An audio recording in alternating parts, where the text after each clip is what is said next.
সুপ্রিয় শিক্ষার্থীরা, আসসালামু আলাইকুম। Engineering university girls school and college কর্তৃক আয়োজিত অনলাইন শিক্ষা কার্যক্রমে তোমাদের স্বাগত জানাচ্ছি। আমি মাফরুফা ফাইজা ইসলাম। তো আমরা মডেল কোশ্চেন সলভ করছিলাম। আজকে আমি অত্যন্ত দুঃখিত, বৈদ্যুতিক সমস্যাজনিত ত্রুটির সমস্যার কারণে আমি আজকে ক্লাসটা সময় মতন শুরু করতে পারিনি। পরে অনেকটা দেরি হয়ে গিয়েছিল, ওই সময় আসলে একটু পরে তোমাদের অন্য ক্লাসে শুরু হতো, এই জন্য আর ক্লাসটা তখন লাইভে নেওয়া সম্ভব হয়নি। এনিওয়ে, তো চলো আজকের মতন আমরা শুরু করি। এটা তোমাদের সাথে লাইভ ক্লাস হলে ভালো হতো, তারপরেও যেহেতু হচ্ছে না, কি আর করার। প্যাসেজটাতে এটা হচ্ছে প্রথম প্যাসেজটা। Humans can neither change the sun's radiation nor the Earth's orbit around the sun, but they can control the increase in the amount of greenhouse gases and its effect on the atmosphere. Only during the last 100 years, the carbon dioxide concentration has been raised alarmingly in the atmosphere, and we humans can be held responsible for this. আচ্ছা, এখানে যেটা বলছে, তোমরা আশা করি তোমরা সবাই এমনিতেই বুঝতে পারছো যে এখানে বলছে যে মানুষের কি কি ক্ষমতা আছে বা কি কোনটা নেই। মানুষ তো সূর্য কিরণ বা হচ্ছে সূর্যের চারপাশ দিয়ে যে পৃথিবী ঘুরে, অরবিট বা কক্ষপথে ঘুরছে, এই সমস্ত জিনিস তো মানুষের চেঞ্জ করার ক্ষমতা নেই। কিন্তু তারা আসলে কি করতে পারে, পরিবেশে যেই গ্রিন হাউস গ্যাসের পরিমাণটা বেড়ে যাচ্ছে সেটাকে নিয়ন্ত্রণে রাখতে পারে মানুষ, এই ক্ষমতা তার আছে। কারণ এটা যদি ঠিক মতন রাখতে পারে বা ঠিক মতন রাখতে না পারে, দুটোরই পরিবেশের উপর প্রভাব আছে একটা। আচ্ছা, তারপরে বলছে যে শুধুমাত্র গত 100 বছরে কার্বন ডাইঅক্সাইডের পরিমাণ, ঠিক আছে, সেটা অনেক বেড়ে গিয়েছে, অ্যালার্মিংলি মানে আশঙ্কাজনকভাবে এটা বেড়ে গিয়েছে, ঠিক আছে। তারপরে এবং বলা যায় যে মানুষ এর জন্য দায়ী। The main cause of the increase in carbon dioxide level in the atmosphere is the burning of fossil fuels. Since the end of the 19th century, industrial activities increased rapidly, giving rise to many factories. These factories required energy, which was produced through the combustion of coal. Besides coal, other sources of energy such as mineral oil and natural gas were also burned to heat our houses, run cars, airplanes, or to produce electricity. Nowadays, about 85 million barrels of crude oil are burned daily. Every time a fossil raw material is burned, it releases carbon dioxide into the air. তো এখানে বলছে যে carbon dioxide বৃদ্ধি পাওয়ার মানে পরিবেশে বা বায়ুমণ্ডলে carbon dioxide বেড়ে যাওয়ার প্রধান কারণ হচ্ছে ফসিল ফিউয়েল, যেগুলো মানে জীবাশ্ম জ্বালানি, সেইগুলো হচ্ছে বেড়ে যাওয়া, মানে সেটার ব্যবহার বেড়ে যাওয়া, ঠিক আছে। তো এখানে বলছে যে 19 শতকে মানে 19 শতকের শেষে এসে যখন ইন্ডাস্ট্রিয়াল রেভলিউশন হয়েছে বা চতুর্দিকে শিল্প কারখানা গড়ে উঠছে, ফ্যাক্টরিজ, মিলস এগুলো গড়ে উঠছে, তখন এগুলো চালানোর জন্য অনেক এনার্জি বা শক্তির প্রয়োজন পড়ছিল। তো এর মাধ্যমে যে কম্বাসন মানে আসলে দহন, ঠিক আছে, ওইটা এই বিভিন্ন রকমের জ্বালানি যখন আমরা পোড়াই, স্পেশালি আমরা জ্বালানি বলতে তো কয়লা, তেল, এই সমস্ত জিনিস ইউজ করি। তো এগুলো যখন আমরা ব্যবহার করব, পোড়াবো, তখন অনেক কার্বন ডাইঅক্সাইড উৎপন্ন হয় এবং সেগুলো বাতাসে মিশে গিয়ে বাতাসকে দূষিত করে, ঠিক আছে।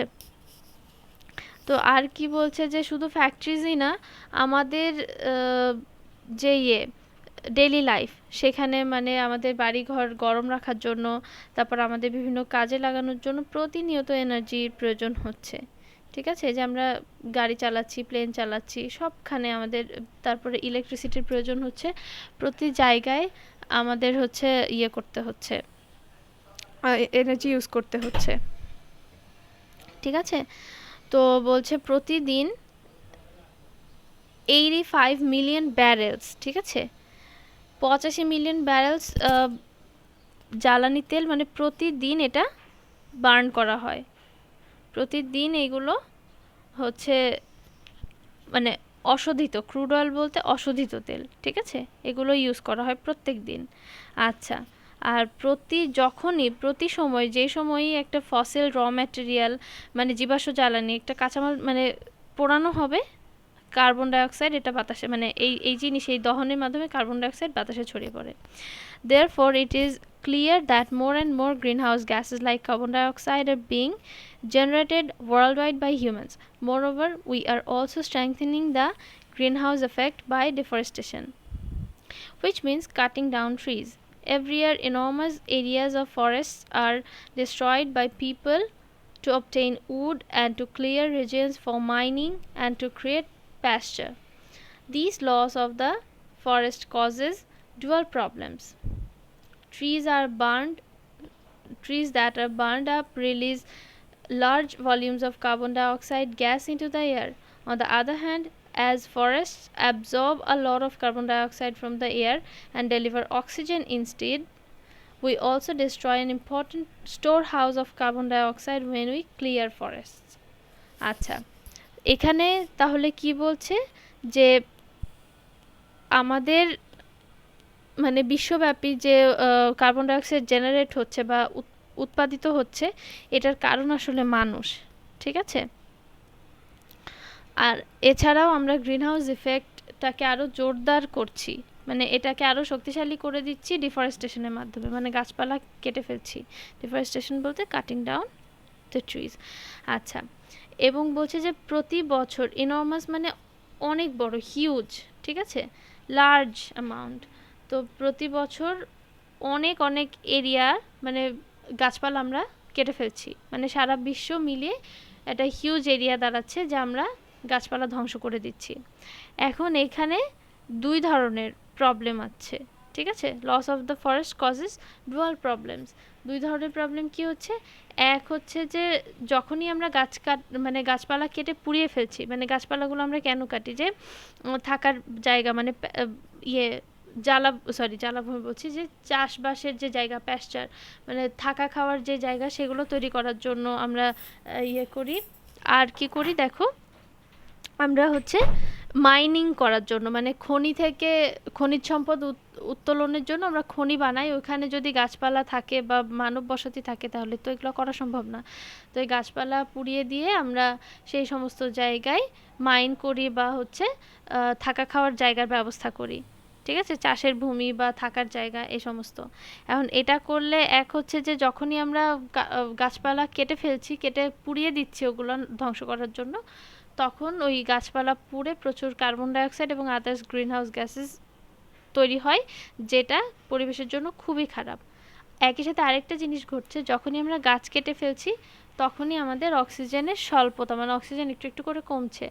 কারণ গাছপালার কাজ হচ্ছে বায়ুমণ্ডল থেকে বাতাস থেকে সে নিজে কার্বন ডাইঅক্সাইড নিবে এবং উপজাত হিসেবে মানে খাবার দাবার তৈরি করে। তোমরা যারা বিজ্ঞান পড়ছো, সায়েন্সের স্টুডেন্ট আছো, সবাই জানো যে এটা কার্বন ডাইঅক্সাইড নিয়ে খাবার তৈরি করে এবং এর যে বিক্রিয়া ঘটে সেখানে উপজাত হিসেবে অক্সিজেন, বাই প্রোডাক্ট হিসেবে অক্সিজেন প্রকৃতিতে মুক্তি পেয়ে যায় মানে রিলিজ হয়, ঠিক আছে।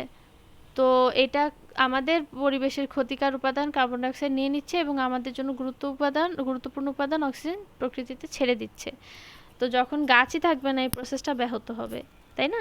মানে ও আর কার্বন ডাইঅক্সাইড অ্যাবজর্বও করতে পারবে না, নতুন করে অক্সিজেনও সাপ্লাই দিতে পারবে না। কাজেই এটা হচ্ছে আমাদের মানে বন জঙ্গল গাছপালা কেটে ফেলে মানে মুছে ফেলে এইগুলো আমরা নিজেদেরই বিপদ ডেকে আনছি। আচ্ছা, এখানে দেখো কি আছে, the power of the factories can be formed by burning, এখানে কি কি আছে, coal, wood, forest, fossil raw material. আচ্ছা, এখানে যেটা হবে এটা কোল হবে, ঠিক আছে। পরেরটা দেখো, dash is use to move cars and airplanes. আচ্ছা, এখানে মিনারেল অয়েল আর ন্যাচারাল গ্যাস হবে, কারণ দেখো মিনারেল অয়েল ন্যাচারাল গ্যাস এগুলো আলাদা আলাদা করে দেওয়া, আর লাস্টেরটা সোলার পাওয়ার, যেটা কিনা কোনোটাই ঠিক এককভাবে মানে শুধু হয় না, তাই 3 নাম্বারটা হবে যে mineral oil or natural gas, মানে দুইটার সাহায্যে আমরা করি, কাজ করি, প্লেন, কার এগুলো চালানোর। আচ্ছা, তারপর dash is one of the green house gases. তো এখানে বলছে যে কোনটা গ্রিন হাউস গ্যাসেস, এখানে হচ্ছে কার্বন ডাইঅক্সাইড হচ্ছে গ্রিন হাউস গ্যাসেস, কারণ অক্সিজেন হাইড্রোজেন কোনোটাই না। আর 3 নাম্বারটা হবে না, কারণ ওখানে অক্সিজেন সাথে আছে এই জন্য। আচ্ছা, people destroy forest to get wood, অবশ্যই বিউটিফিকেশনের জন্য কেউ ফরেস্ট তো ধ্বংস করবে না। আচ্ছা, আর যেখানে প্ল্যান্ট অলরেডি আছে ওটাকে কেটে নতুন করে ফরেস্টেশন কি করবে, মানে নিউ ট্রিজ লাগানোর তো দরকার নাই কেটে কুটে। আচ্ছা, এরপরে দেখো এরপরটা হবে factories. Factories are the important, sorry, এটা হচ্ছে কি হচ্ছে, are the important store house of carbon dioxide. হ্যাঁ, এটা factories are the important store house of carbon dioxide, ঠিক আছে। মানে ফ্যাক্টরিগুলো থেকে কার্বন ডাইঅক্সাইড প্রচুর পরিমাণে কি বাতাসের সাথে মিশতে থাকে, তাই না। আর ফরেস্টগুলো আসলে আমাদের অক্সিজেনের কাজ করে, ঠিক না, মানে অক্সিজেন সাপ্লাই করার কাজ করে। ওকে, এরপরে হচ্ছে দেখো কি বলছে যে the transport dash into the air. Trees transport কি ট্রান্সপোর্ট করে, অবভিয়াসলি অক্সিজেন ট্রান্সপোর্ট করবে। তারপরে trees take up a lot of, এটা কার্বন ডাইঅক্সাইড হবে অবশ্যই, কারণ কার্বন ডাইঅক্সাইড ওরা নিয়ে নিচ্ছে আর অক্সিজেন সাপ্লাই দিচ্ছে। আচ্ছা, এরপরটা দেখো কি বলছে, the word fossil mentioned in the passage means, কি মেনশন করছে দেখো, ফসিল বলতে কি বোঝাচ্ছে, impression of plant or animal hardened in rock, তাই না, মানে ফসিলগুলো হচ্ছে অনেক বছর চাপা পড়ে থাকতে থাকতে এগুলো শক্ত হয়ে যায়, সেটাই বলছে যে impression of plant or animal hardened in rock, মানে সেটা এই জীবাশ্ম জ্বালানিগুলো গাছপালা মানুষ মানে দুই ধরনের থেকেই আসে। তারপরে দেখো the word rapidly mention in the passage means, র্যাপিডলির এখানে কি বোঝাচ্ছে, সুইফটলি বোঝাচ্ছে, মানে আমরা খুব দ্রুত বন জঙ্গল পরিষ্কার করে ফেলছি, নষ্ট করে ফেলছি। তারপর দেখো the word require mentioned in the passage means need, কেমন, কারণ কাম, আস্ক বা প্রোক্লেম দাবি করা মানে কোনোটাই না, ডিরেক্ট আসলে রিকোয়ার বলতে নিড বা প্রয়োজন বোঝাচ্ছে। এখানে দেখো কি আছে, কোয়েশ্চেন অ্যান্সার আছে, তো এগুলো ভালো করে দেখে নাও, এই কোয়েশ্চেন অ্যান্সারগুলো তোমাদের হোমওয়ার্ক থাকবে, কেমন। তারপরেও আমি ই নাম্বারটা বলি, ই নাম্বারটা যদিও তোমাদের আলাদা, আচ্ছা ঠিক আছে, ই নাম্বারটা যেহেতু মতামতের কথা বলছে ওটা তোমরা নিজেদের মতন দিবা, ঠিক আছে। দেখি আমি বলি যে do you agree with the view that indiscriminate cutting down of trees is taking us to destruction, give reasons for your answer in the light of the passage. আচ্ছা, এখানে বলছে যে ইনডিসক্রিমিনেট যে গাছ কাটা মানে নির্বিচারে গাছ কেটে ফেলা হচ্ছে, এটা আসলে আমাদের ডিস্ট্রাকশন বা ধ্বংসের দিকে নিয়ে যাচ্ছে, এই মতামতের সাথে আমি অ্যাগ্রি করছি কিনা, এবং যদি অ্যাগ্রি করি তাহলে আমার মতের জন্য কি বলতে রিজন দিতে বলছে। তো এখানে অবশ্যই yes I agree with the view that indiscriminate cutting down of trees is taking us to destruction, it is happening because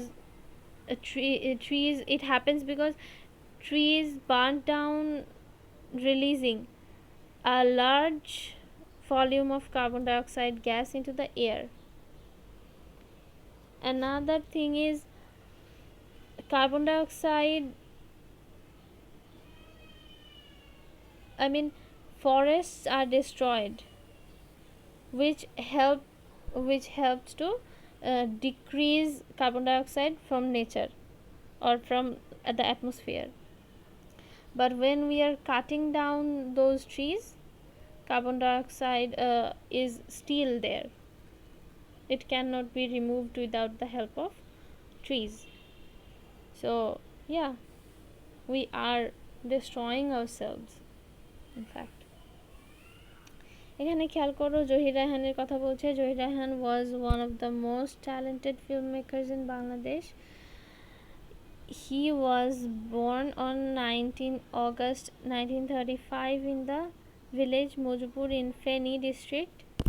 He was an active worker of the language movement.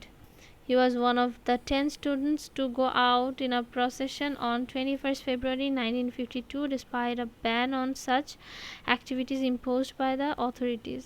As a result, he and many others were arrested and taken to prison. He also took part in the mass movement in 1969. In 1971, he joined the Liberation War. All through his life, Zohir Rayhan dreamed of a democratic society, a society that would ensure freedom of speech. He had many dreams about our film industry too. He made a legendary film Jibon Theke Neya based on the language movement of 1952. It was a protest against the autocratic government then ruling our country. Besides, his great documentary on Pakistan atrocities, Stop Genocide, helped create world sentiment in favor of our liberation war. মানে লাস্টের যে কথাটা বলছে যে ওনার যে প্রামাণ্য চিত্র বা ডকুমেন্টারি স্টপ জেনোসাইড এই জিনিসটা বহির্বিশ্বে মানে বাংলাদেশের পক্ষে জনমত গঠনে একটা গুরুত্বপূর্ণ ভূমিকা রেখেছিল। ঠিক আছে, এবার দেখো এখানে কি আছে, উইদাউট ক্লুজ আছে, এগুলোও তোমাদের জন্য খুবই ইম্পর্টেন্ট। এখানে কি বলছে, Zahir Raihan one of the prominent or talented filmmakers in Bangladesh, was born on 19th August 1935 in the village Mojpur in Feni district. He dash an active participation in the language movement. তো এখানে বলা যায় যে he had an, ঠিক আছে, এখানে simply had বসাই দিলেই হবে।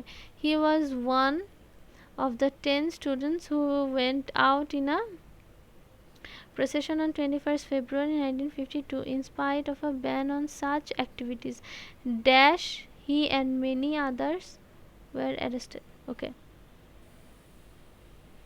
আচ্ছা, তাহলে এখানে বি নাম্বারটা আমরা কি বলছি, বলা যায় যে কনসিকুয়েন্টলি বা ইভেনচুয়ালিও বলতে পারি, বা অ্যাজ এ রেজাল্ট এটাও বলা যায় যে সে কী হলো, সঙ্গী সাথী সহ গ্রেপ্তার হয়ে গেল। He also participated in the mass movement dash in 1969. তো এখানে বলা যায় যে held in, ঠিক আছে, held in বলতে পারি আমরা, যেহেতু অনুষ্ঠিত হওয়া বা মানে ওইটা সংঘটিত হওয়া বোঝাচ্ছে, তাহলে held বলতে পারি। In 1971 he joined the Liberation War. Throughout his life, Zohir dreamed for a democratic society dash freedom of speech. আচ্ছা, একটা ডেমোক্রেটিক সোসাইটি চাচ্ছিল, এনশিওরিং হবে, ঠিক আছে, এনশিওরিং ফ্রিডম অফ স্পিচ, মানে এমন একটা সোসাইটি চাচ্ছে যেখানে ফ্রিডম অফ স্পিচকে এনশিওর করা হবে। আচ্ছা, he had many dreams about our film industry too. জীবন থেকে নেয়া অ্যান্ড স্টপ জেনোসাইড আর two of his great creation based dash on the language movement of 1952 Pakistani atrocities during our liberation war. আচ্ছা, তাহলে এই নাম্বারটা আমরা কি বলতে পারি, যেখানে দুটো সিনেমার নাম দেওয়া আছে, জীবন থেকে নেয়া আর একটা হচ্ছে স্টপ জেনোসাইড, এবং দেখো two of his great creations based dash on the language movement আর হচ্ছে পাকিস্তানিদের এগেনস্টে আমাদের যে মুক্তিযুদ্ধ, তাহলে এখানে আমরা বলতে পারি যে রেসপেক্টিভলি, কারণ জীবন থেকে নেওয়া হচ্ছে 52 সালের ঘটনার প্রেক্ষিতে আর পরেরটা হচ্ছে 71-এর ঘটনার প্রেক্ষিতে, ঠিক আছে, কাজে আমরা রেসপেক্টিভলি বলতে পারি। এরপরে কি দেখো, এখানে একজনের নাম দেওয়া আছে, উনি খুবই বিখ্যাত একজন নাট্যকার, জিবি শ বা George Bernard Shaw. George Bernard Shaw was born on July 26 1856. At his 10, he was sent to school, but he received from there a scanty education. Most of his cultural background he owed to his mother. At the age of 15, Shaw worked for 5 years as clerk in a land agent's office. Then he went to London with his mother, where he now and then earned a few shillings. Here he became uh, an active member of the writing for novels. The active member of the Fabian Society, which was founded in 1984. From 1876 to 1883, Shaw tried to become a novelist by widowers' houses. Became a novelist by writing 4 novels, but there were a failure, and this failure made him playwright. His play Widowers' Houses, published in 1893, made a mild hit. Afterward, Shaw wrote play after play. Among them, Arms and the Man, Candide, Man and Superman, Saint John are famous. In 1925, he was awarded the Nobel Prize for his great contribution in literature. 3 weeks after this 95th birthday, George Bernard Shaw died. ঠিক আছে, এই গেল ঘটনা, মানে George Bernard শ ওনার কাহিনী কি সেটা বলছে এখানে। আচ্ছা, মানে উনি কততে জন্মগ্রহণ করেছেন, কিভাবে কি করেছেন, ছোট থেকে বড় হওয়া। উনি যে শুরুতে কিন্তু নাট্যকার ছিলেন না, উনি শুরুতে স্কুলে গিয়েছেন, তারপরে বিভিন্ন কাজবাজ করতে করতে ও নভেল লিখতে শুরু করেন, কিন্তু সেটা মানে ফলপ্রসূ বা ব্যবসা সফল না হয় উনি আবার প্লে রাইট হয়ে যান। ঠিক আছে, প্লে রাইট বলতে নাট্যকার, এবং সেটা থেকে শুরুটা অল্প একটু হিট করে, তারপর আস্তে আস্তে মানুষের মধ্যে ছড়িয়ে পড়তে থাকে। ওকে, এখানে দেখো এখানে কি বলছে, এখানে বলছে যে তোমাদের এটা ফিল আপ করতে হবে। তো এখানে ফিল আপ করা খুব যে কঠিন তা কিন্তু না, দেখো সব দেওয়াই আছে।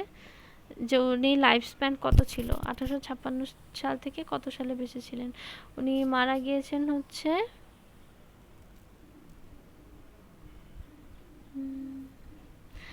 25 আসলে। ঠিক আছে, যে বছর নোবেল পেয়েছেন সেই বছর এরকম বলছেন।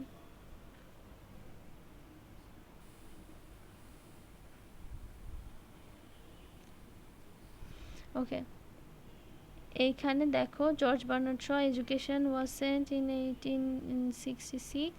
তাহলে 2 নাম্বারটা কি হচ্ছে? 2 নাম্বারটা এখানে কি বলা যাচ্ছে যে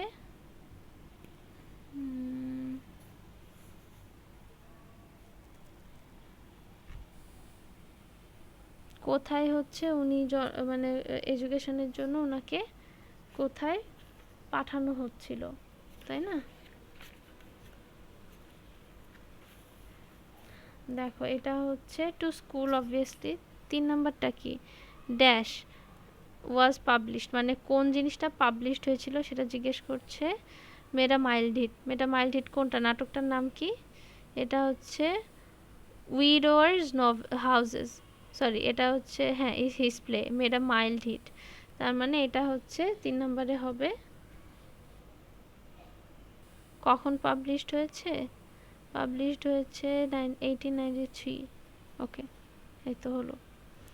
তারপরে লাস্টেরটা কি বলছে? Dash was sorry awarded with, okay আচ্ছা, এইখানে লাস্টে যেটা হবে সেটা হচ্ছে যে ইন লিটারেচার, তাই না? কারণ উনি যেহেতু সাহিত্যের মানুষ, নাটক লিখেছেন, উপন্যাস লিখেছেন, তার মানে ওনাকে নোবেল দেওয়া হচ্ছে বলতে ওনার কন্ট্রিবিউশনের জন্য। আর এখানে আরেকটা কথা বলছে, সেখানে হচ্ছে write a summary of the above passage in your own words, এখানে নিজের ওয়ার্ডে সামারি লিখে দিতে বলছে একটা। ঠিক আছে, তো এইগুলো হচ্ছে সবার জন্য হোমওয়ার্ক থাকবে, সবার পড়া থাকবে, কেমন? আচ্ছা, এই তো আমাদের আজকের মতন এখানেই শেষ করা হচ্ছে। তোমরা এই প্র্যাকটিসটা মানে মডেল কোয়েশ্চেনটা সবাই প্র্যাকটিস করবে, আর যে রাইটিং পার্টগুলো ওগুলো, ঠিক আছে? এই হচ্ছে বিষয়। যাই হোক, আজকে তাহলে আমরা শেষ করি। সবাই ভালো থাকো, সুস্থ থাকো, আর এই যে ক্লাসটা দিলাম এটা সবাই করে নিজেদের মধ্যে একটু প্র্যাকটিস করবা। ওকে, আজকের মতন আমরা ক্লাস এখানে শেষ করি। আল্লাহ হাফেজ।